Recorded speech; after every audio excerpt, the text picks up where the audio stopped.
যাদের কথায় চলে, সারা দুনিয়ার নিয়ন্ত্রণ যেই সকল ইহুদিদের হাতে, তাদের ইতিহাস পড়ুন, তারা নারীদের সঙ্গে কি আচরণ করত, তারা নারীদেরকে কতটুকু মর্যাদা এবং কতটুকু অধিকার দিত।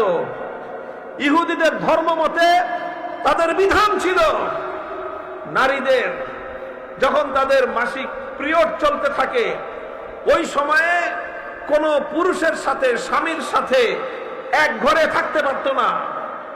এক ঘরে একসাথে খাবার খাওয়া নিষেধ ছিল, এক বিছানায় শোয়া নিষেধ ছিল, সব কিছু সেপারেট থাকতে হতো। এরপরে শরীর পবিত্র হলে তারপরে স্বামীর সঙ্গে দেখা করতে পারত। এইরকম ছিল তাদের অবস্থা। নারীদেরকে তারা এরকম কোণঠাসা করে রাখতো তাদের সমাজে। ইহুদিদের কথা বলতেছি। এই হিন্দু ধর্মের মধ্যে কি ধরনের ধর্মীয় বিধান ছিল আপনারা জানেন?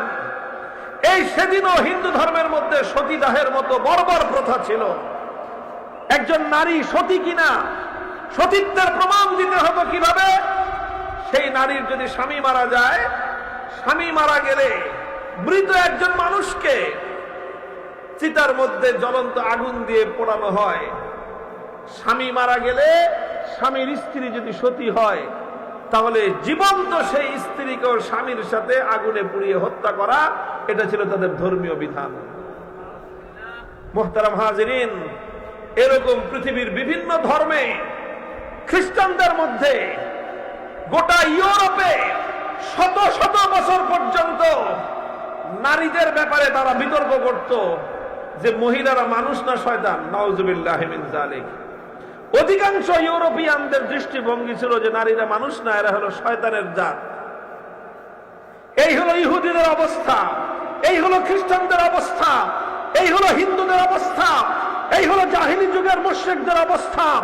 সারা পৃথিবীতে সমগ্র জাতিগুলো নারী অধিকার নিয়ে ছিনিমিনি খেলেছে, নারীদেরকে আল্লাহর প্রদত্ত অধিকার থেকে বঞ্চিত করেছে, নারীদেরকে চাপ, অপমান, অমর্যাদা করেছে। পৃথিবীতে একমাত্র ধর্ম ইসলাম, যেই ধর্ম সর্বপ্রথম ঘোষণা করেছে আল জান্নাতু তাহতা আকদামিল উম্মাহাত, গোটা পুরুষ জাতির জান্নাত নারীর পায়ের নিচে। চ্যালেঞ্জ করে বললাম, আমার নবী বিশ্বনবী মুহাম্মদ আরবি সাল্লাল্লাহু আলাইহি ওয়াসাল্লাম যেই ঘোষণা দিয়েছেন, পৃথিবীর অন্য কোন ধর্ম প্রণেতা, অন্য কোন আদর্শের মধ্যে নারীকে এত উচ্চ মর্যাদা প্রদান করা হয় নাই। বলা হয় নাই যে নারীর পায়ের নিচে, কারো পায়ের নিচে অন্য কারো বেহেশতের কথা বলা হয় নাই। একমাত্র বলা হয়েছে মায়ের পায়ের নিচে সন্তানের বেহেশত।